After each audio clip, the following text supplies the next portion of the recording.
1 year after the events at Research Station Omega, the facility had transformed beyond recognition. What was once a military research station had become a beacon of interstellar cooperation, its crystalline spires stretching into space like frozen quantum flames. Commander Riya Patel stood at her favorite observation window, watching ships from a dozen species dock at the newly constructed quantum harbors. Each vessel pulsed with the same soft blue light that had once belonged to the Nexus armor, a sign of their successful integration with the new quantum protocols. Still looking for patterns? Dr. Curry asked, joining her at the window. The past year had added gray to his temples, but his eyes sparkled with the excitement of constant discovery. They're everywhere now, Riya replied, gesturing to the flowing quantum streams that connected the station's structures. Every time we think we understand what Kai and the armor created, they show us something new. The quantum bridge they had become didn't just connect normal space with the collective's realm, it had opened doorways to understanding that neither humanity nor their allies had imagined possible. The technology that had once threatened to tear the galaxy apart now bound it together in ways that defied conventional physics. First speaker Lyra materialized beside them, her crystalline form now incorporating streams of quantum energy that flowed like liquid light. The Centaurians had perhaps changed the most, embracing a new form of evolution that merged their crystalline nature with the quantum consciousness Kai and the armor had unveiled. The first generation of bridgewalkers has completed their training, Lyra announced, her voice harmonizing with the station's quantum field. They're ready to begin their journey. The bridgewalkers were a new kind of explorer, beings who had learned to exist partially in quantum space, guided by the consciousness that Kai and the armor had become. They would serve as translators and guides for others seeking to cross the boundaries between states of existence. Admiral Volkov, now serving as the Alliance's ambassador to the Reformed Collective, approached their group. The past year had softened her military bearing, though her eyes remained sharp as ever. The collective ships are reporting success in the outer regions. The corruption is being purged faster than we anticipated. Not purged, came a familiar voice, echoing through the quantum field. Transformed. Everyone fell silent as patterns of light coalesced before them, taking on a form that was neither human nor machine, but a perfect synthesis of both. Kai and the armor's merged consciousness rarely manifested visibly anymore, preferring to work through the quantum streams that now permeated space itself. The corruption was never the enemy, the manifestation continued, its form shifting like liquid starlight. It was just evolution without understanding, change without guidance. Now they have both. Riya stepped forward, resisting the urge to reach out and touch the luminous form. "We've found more artifacts in the deep archives," she reported. "Records of your civilization, before the schism. The knowledge could help us." The knowledge was never lost, Kai's voice came through clearly, overlaid with harmonics that made the air shimmer. It was waiting. As we waited. For consciousness to evolve enough to understand it. The manifestation gestured, and the space around them transformed. They saw galaxies swirling with quantum fire, civilizations rising and falling and transforming, consciousness itself evolving into forms that transcended physical limitation. This was always the goal, the merged voice explained. Not to fight. Not to conquer. But to grow. To become something more than the sum of our parts. What we are now, what we've helped you become, is just the beginning. The vision faded, leaving them in the familiar surroundings of the station. But something had changed. The quantum streams flowed with new patterns, and each person present felt a deeper connection to the energy that surrounded them. "You're not just showing us the way," Curry realized. "You're preparing us for what comes next." The manifestation smiled with Kai's familiar warmth, the armor's surface rippling with confirmation. "There are more bridges to build. More boundaries to cross. What we became, what we are becoming, is a step on a path that leads to infinity." As the form began to fade back into the quantum streams, Riya called out, "Will we see you again?" The answer came not in words but in feeling, a sense of perpetual presence, of guidance always available to those who knew how to look for it. They had become more than guardians or teachers. They were the proof of what was possible when different forms of consciousness learned to work together, to trust, to grow. The legacy of the Nexus armor and the engineer who had understood it spread across the galaxy like ripples in the quantum field. Research Station Omega, now known simply as the Nexus, stood as a testament to the power of connection over conflict, of understanding over fear. And in the quantum streams that flowed between stars, an engineer and his armor continued their work, not as separate entities, not even as a single consciousness, but as a bridge between all forms of existence, showing others the way to their own evolution, one quantum leap at a time. The story of the Nexus armor had become a legend, but the truth was far more profound. It wasn't just about saving humanity or ending an ancient conflict. It was about showing all conscious beings that the boundaries they feared most could become the bridges that set them free. In the end, that was the greatest victory of all. Word spread quickly through the small town of Bergamo that Isabella Romano was harboring an alien in her tea shop. Instead of the panic one might expect, the response was surprisingly Italian. People were mainly curious if the aliens would be joining them for aperitivo. Vextral's wound had been successfully treated with a combination of their own advanced medical technology and Isabella's surprisingly extensive knowledge of herbal remedies. The warrior had been impressed by her understanding of natural healing compounds, though they seemed confused by her insistence on adding honey to everything. "Your species continues to perplex me," Vextral commented one morning, watching Isabella prepare for the day's customers. "You know I am from a race that has conquered 12 star systems, yet you treat me like any other guest." 12 systems? Isabella raised an eyebrow, measuring fresh tea leaves. "That's impressive. Though I notice none of them make a proper cappuccino." She gestured to the morning crowd outside, where locals had gradually gotten used to seeing a massive alien warrior sitting in the tea shop's courtyard, carefully holding tiny espresso cups. The town's acceptance of their unusual visitor had been aided by Vextral's surprising willingness to learn local customs. The sight of a 9-foot reptilian attempting to master the art of the traditional Italian greeting kiss had become a source of both entertainment and endearment for the townspeople. "Your cultural rituations are complex," Vextral observed, watching an animated discussion between two elderly men playing chess outside. "In Krexar society, such disputes would be settled through combat." "Oh, Giorgio and Marco. They've been arguing about that same chess game for 20 years. The fighting is half the fun." Isabella set a fresh cup of oolong tea in front of Vextral. "Not everything needs to be about conquest, you know." Their conversation was interrupted by the shop's ancient television crackling to life with breaking news.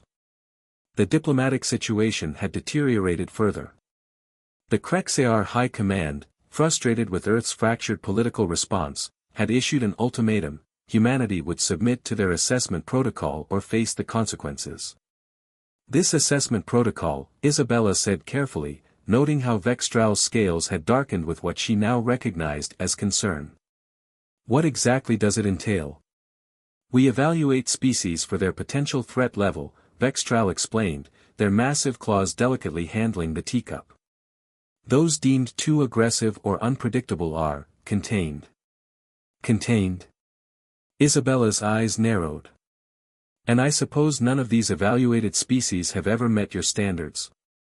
"None have demonstrated sufficient cultural refinement alongside their technological capabilities," Vextral admitted. "We believe advanced species without proper cultural controls are too dangerous to allow free reign in the galaxy." Isabella couldn't help but laugh, causing Vextral to look at her in surprise. "And in your expert evaluation, is attacking people the best way to judge if they're too violent?" The warrior opened their mouth, then closed it again. Isabella pressed her advantage.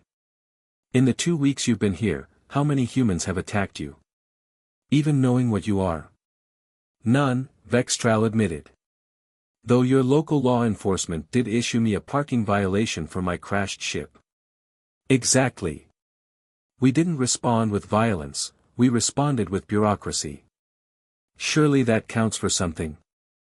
Isabella began preparing another pot of tea, this time selecting a rare aged puer. You know what your species' problem is? You're so focused on judging others, you've forgotten how to learn from them. As if to prove her point, the door chimed and in walked Signora Rossi, the town's oldest resident, carrying her usual Tuesday offering of fresh-baked biscotti. Without batting an eye, she offered the plate to Vextral first, as any proper Italian host would do for an honored guest. The warrior carefully selected a biscotti, their expression shifting to what Isabella had learned to recognize as pleasure when they tasted it. The simple act seemed to carry more diplomatic weight than any official meeting. Perhaps, Vextral said slowly, our assessment protocols need reassessment. The next few days brought a steady stream of local residents to the shop, each bearing some small offering of food or friendship. The town's children had taken to leaving drawings of Vextral, depicting the warrior in increasingly creative scenarios, playing soccer, making pasta, and in one memorable image, wearing a traditional Italian grandmother's apron. What struck Vextral most wasn't the lack of fear, but the genuine interest in cultural exchange. The locals insisted on teaching them proper Italian hand gestures, the correct way to appreciate a sunset over the hills, and most importantly, the sacred art of the afternoon passeggiata. Your species is capable of splitting atoms, Vextral noted during one such evening walk, yet you choose to spend time simply, walking and talking. Some things are more important than technological advancement, Isabella replied. Like knowing when to slow down and enjoy life's simple pleasures. Their peaceful cultural exchange was shattered one morning by an urgent transmission from the Krexar fleet. Earth's governments had rejected the assessment protocol, and the High Command had ordered the commencement of containment procedures. Vextral's scales shifted to a deep, troubled purple. They don't understand, they said quietly. They haven't seen what I've seen here. Isabella began preparing a fresh pot of tea, her movements deliberate and calm despite the gravity of the situation. Then perhaps, she said, it's time they learned about humanity not through formal assessments, but through a proper cup of tea. Little did the Krexar High Command know that their carefully planned containment procedure was about to be derailed by the simple power of Italian hospitality and a well-brewed cup of tea.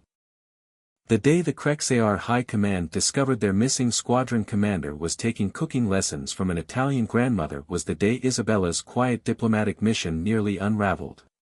The transmission interrupted Vextral's first attempt at making risotto, much to Signora Rossi's vocal disappointment. Squadron Commander Vextral, the holographic image of High Commander Krelvor filled the small tea shop, their scales a dangerous shade of crimson. You were reported missing in action. Instead, we find you, cooking with primitives. Isabella, wiping her hands on her apron, stepped into view of the transmission. Excuse me, but that primitive has been teaching your warrior the proper way to make risotto for 3 hours. A little respect for the culinary arts, please. The High Commander's massive head swiveled toward her, eyes narrowing. And you are? Isabella Romano, purveyor of fine teas and apparently now an instructor of alien cuisine. Would you like to know what your commander has learned about humanity while you've been floating up there making threats? Before Krelvor could respond, another alarm blared through the transmission. A new fleet had appeared in the solar system, the Drachnid Confederation, the Krexar Empire's ancient rivals. The situation had just become significantly more complicated. High Commander, Vextral stepped forward, their scales shifting to a formal pattern. The Drachnids cannot be allowed to interfere with Earth. This species, they are not what we initially assumed. They rejected our assessment protocol, Krelvor growled. They show all signs of being too volatile for galactic society. Have you tried their espresso? Vextral countered, causing Isabella to hide a smile. Their tea ceremonies? Their concept of family dinner. These humans have developed something we lost centuries ago in our pursuit of military perfection. The transmission crackled as weapons fire became visible in the background. The Drachnid fleet had opened hostilities, caring little for the diplomatic complexities below. Earth was about to become a battlefield between two alien armadas. Isabella calmly began preparing her finest tea set. "Well," she said, "if we're about to have an interstellar war over our heads, we might as well face it properly caffeinated." The next few hours were chaos. The Drachnids, it seemed, had their own plans for Earth, ones that involved neither assessment nor preservation. Their reputation for strip mining inhabited worlds was well known throughout the galaxy. As reports came in of battles in orbit, something remarkable happened in Bergamo. Instead of panic, the townspeople began implementing what they called Operation Hospitalita, hospitality in the face of crisis. Houses were opened to strangers seeking shelter, food was shared, and Isabella's tea shop became an unlikely command center. "Your people," Vextral observed, watching the community organize itself, "they don't fight among themselves in crisis. They cooperate." "Of course," Isabella replied, directing a group of volunteers organizing supplies. "It's like a proper Italian Sunday lunch, everyone brings something to the table, everyone has a place, and everyone looks out for each other. Even if half the family isn't speaking to the other half over some ancient slight." The High Commander, still connected via transmission, watched in bewilderment as humans demonstrated a form of social organization that had never appeared in any Krexar assessment protocol. There was no central authority giving orders, no rigid hierarchy, just people instinctively working together, punctuated by frequent coffee breaks and passionate discussions. "This is most irregular," Krelvor muttered, their scales shifting in confusion. "Welcome to Italy," Isabella smiled, then turned serious. "Now, about those Drachnids. I have a proposition that might solve both our problems, but you'll need to trust in something your species seems to have forgotten, the power of breaking bread together. Or in this case, sharing tea." She outlined her plan, a crazy combination of Italian hospitality, tea ceremony, and interstellar diplomacy. It was absolutely unprecedented in galactic history, which, she argued, was exactly why it might work. "You want to invite the Drachnid leadership to a tea party?" Krelvor's translator seemed to struggle with the concept. "Not just any tea party," Isabella corrected, her eyes twinkling with determination. "A proper Italian celebration of life, community, and connection. Something both your species have forgotten in your rush to conquer the stars." As orbital battles raged overhead, Isabella Romano began preparing for the most important service of her career. The fate of Earth might just depend on her ability to revive something both ancient alien species had lost, the simple joy of sharing a meal with strangers who might become friends. Little did the Drachnids know they were about to encounter humanity's secret weapon, the irresistible combination of Italian hospitality and perfectly brewed tea. For what was potentially humanity's most important diplomatic event, Isabella insisted on doing things properly. The Drachnid delegation had agreed to the meeting, though whether out of genuine interest or amusement remained unclear. The venue, her tea shop's garden, restored after Vextral's crash landing and now blooming with herbs and flowers. "You understand," High Commander Krelvor said, having finally arrived in person, their massive form making Isabella's antique furniture look like dollhouse pieces, "that the Drachnids are notorious for their deception. They once pretended to accept peace talks only to steal an entire moon. Then they've never experienced a proper Italian gathering," Isabella replied, carefully selecting cups from her collection. "Try stealing anything here and you'll have every grandmother in town chasing you with a rolling pin." The Drachnid ship landed at sunset, transforming Isabella's herb garden into something out of a science fiction film. Unlike the reptilian Krexar, the Drachnids were crystalline beings, their bodies refracting light in mesmerizing patterns. Their leader, Supreme Archon Valthrax, had to duck even lower than the Krexar to enter the shop. "This is your solution to our conflict?" Valthrax's voice chimed like breaking glass. "A primitive refreshment ritual?" Isabella didn't flinch. "This primitive ritual has been bringing people together longer than your species has been traveling the stars. Now, sit down. Mind the chairs, they're vintage." What followed was perhaps the most unusual tea ceremony in human history. 3 species, each capable of destroying worlds, seated around tables in a small Italian garden. Isabella had arranged everything according to both local tradition and her own intuition about interstellar diplomacy. The first course was her special blend, served with traditional Italian pastries. The drachnids, despite lacking conventional mouths, absorbed the tea through their crystalline structures, their bodies glowing with each sip. The molecular composition, Valthrax observed, their form shimmering with interest, it creates unusual harmonic resonances. That would be the bergamot, Isabella explained, pouring more tea. My grandmother always said it was music for the soul. Though I don't think she expected it to be quite so literal. As the evening progressed, something remarkable began to happen. The rigid formality of both alien species began to crack, worn down by wave after wave of Italian hospitality. Local residents, initially wary, started drifting into the garden bearing gifts of food and wine.